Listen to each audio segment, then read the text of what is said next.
Said the wrist was sore. How did it make it through a couple days into practice? Yeah, I'm fine. I'll be fine for the game, so I'm all good. There's this a common saying for the playoffs is that the game slows down. I know last year you were very happy that you guys didn't.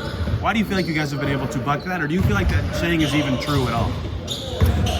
I think the playoffs call for more physicality, scouting what teams like to do, all those things, right? And I think it's just human nature. I think all these games are really close as well. So down the stretch of games, the game gets slowed down. You want to get the best shot available every possession.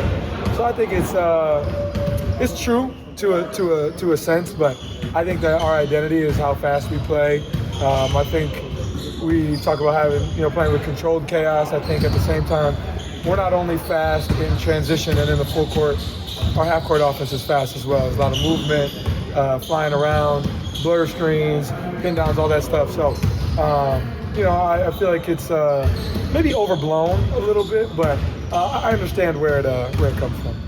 What goes into turning the page after a win like that, coming home and resetting, making sure you don't let the foot off the gas? I mean, the series isn't over, far from over. We know they've had some guys down. There'll probably be, more guys who will come back throughout the course of the series, and you never know what that's going to look like. But, I mean, at the end of the day, this is a team who is the number one seed for a reason. They don't, probably really rare they lose 2 games in a row. I doubt they've lost 3 games in a row all year. I don't know the exact number, but I'm sure it hasn't happened often. So we're going to see a desperate team, a team who's coming in here, to win 2 games and to get home, with 2-2. So we just got to take it a day at a time, a game at a time, possession at a time. Understand, we're still in control of our destiny, and the series is far from over. So, of course, we're at home. We love playing at home, love being in front of our fans. But we still got to keep everything tight and be prepared to approach game 3 the right way.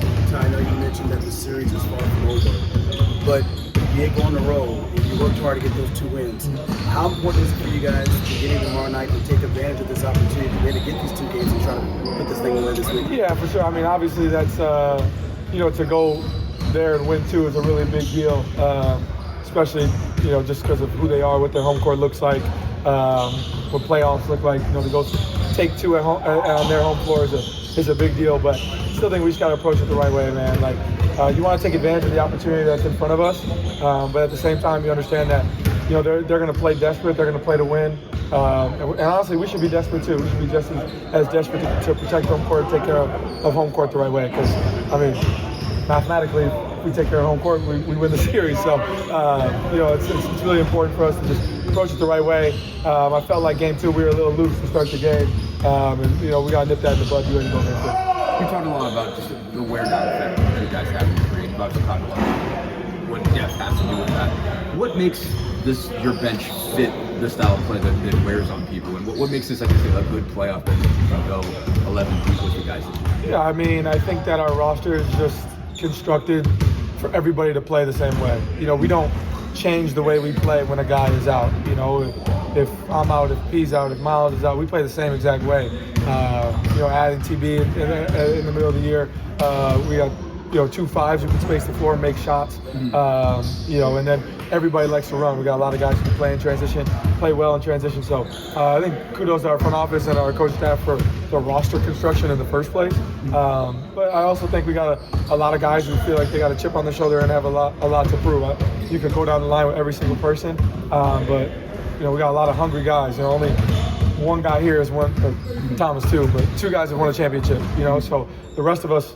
Most of us last year was our first time even having playoff experience, So we're a hungry group, man, and we're young, and we want it. We want to win. So I feel like that's part of our group, and we all share that, between us. How big is it that they're all built to play pressure defense? Between Shed, Mather, and Walker, TJ, all of those guys can defend you for 94 that.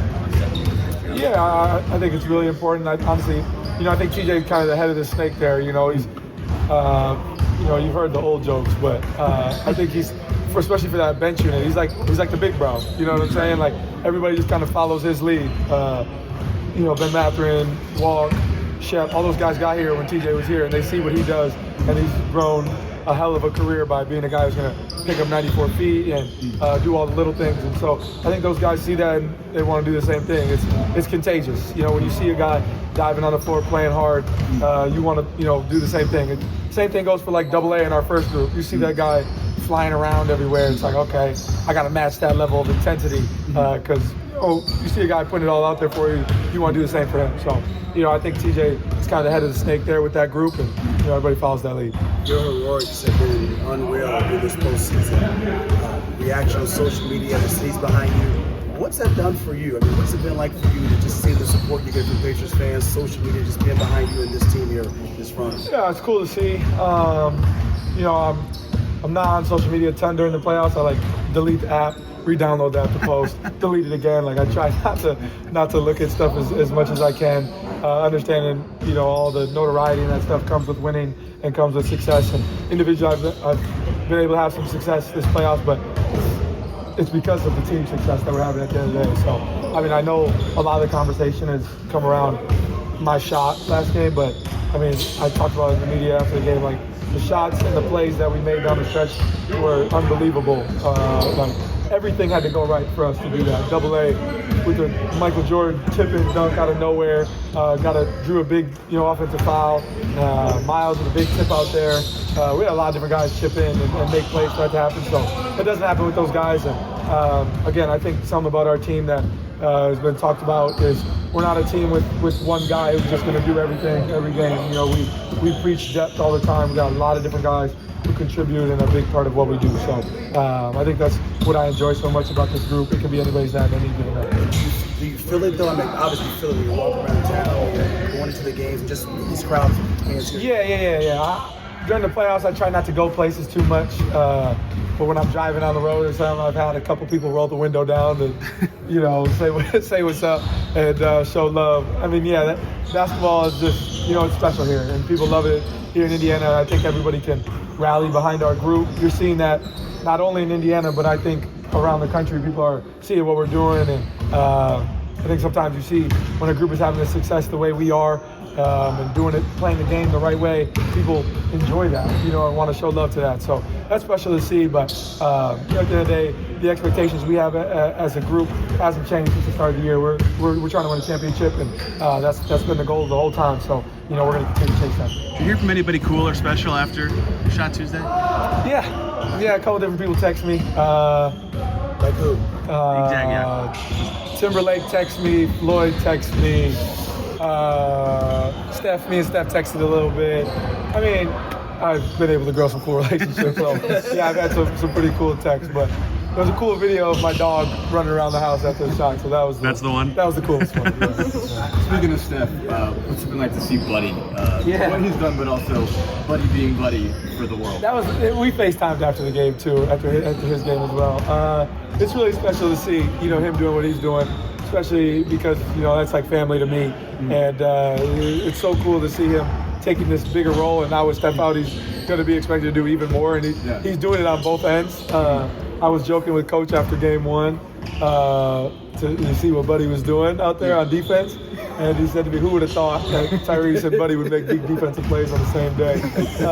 So it's cool to see what he's doing, and I'm following, and it's really special to see. What's it like to see his interactions with Jimmy? Well, you guys can speak to it. That's very similar to the interactions I had with him. Jimmy can probably really relate to what I went through for many years. You just got to take it with a grain of salt. The shorts thing is like the most Buddy Hield thing I've ever seen in my life, but doesn't surprise me at all. And no accountability with this guy. You saw him in the video talking about blame Jimmy.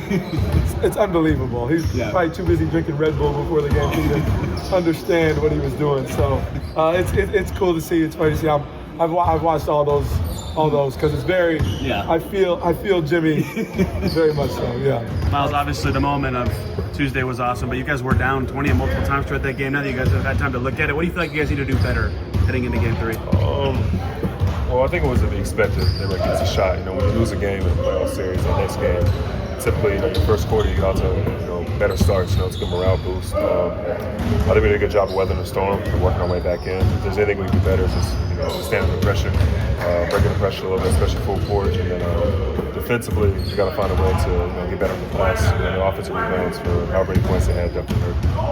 What do you expect? I know you're up 2-0. What do you expect to see from this Cavs team tomorrow night here at the Field? You got to expect their best shot. You know what I mean? Every single game, moving forward. We know they've had some guys in injured, so eventually, they're going to work their way back to the roster. But for us, we have to worry about the Pacers. They can't necessarily put too much thought into Cleveland basketball. We got to worry about us and getting ourselves sharp and right. You guys talk a lot about the wear down effect that you guys have, the possibility of being able to wear on teams. Obviously, the depth is a big part of that. What's made this bench both good and particularly good for creating that wear down effect?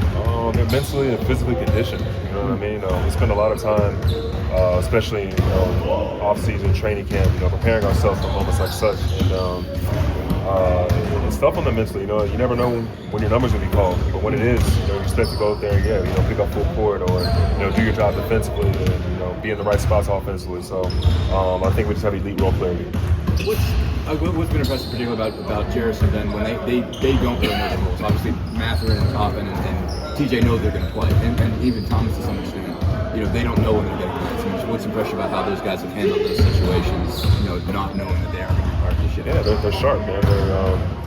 I think they're sharp, and they come in. They don't try to do too much. They do what they're accustomed to doing. Shot making is important in this league, but especially in the playoffs, and not as important as coming in there possession by possession, grinding down and doing what you're supposed to do. So guys like Thomas fit that. He's won a championship before, so I think he knows what it takes. Jarris and Ben are young guys in this league that are still trying to make a name for themselves, and it's the perfect time of the year to do it. I was asking Ty about, it's one thing to go on the road and win one game, to win two. You guys have earned those 2 wins.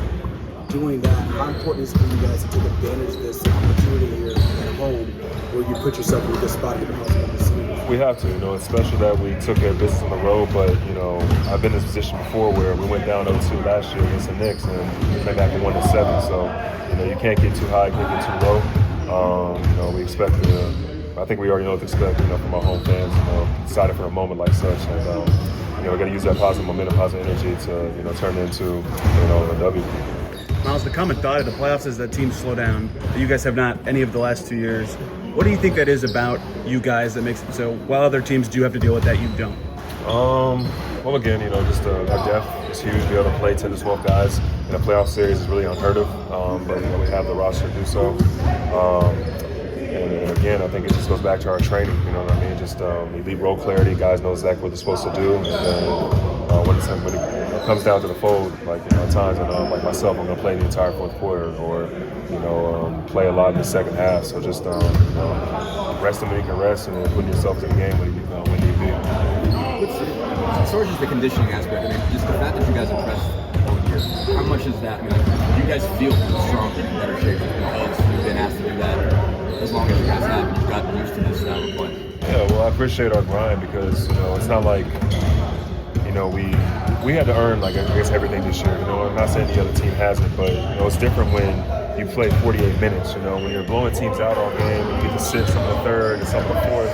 You're not playing as many minutes, not putting as many heavy minutes on your legs as we are. So we have the condition and grind out these wins as opposed to blowing teams out. I think that speaks to a lot, and it was important for our style of play as well.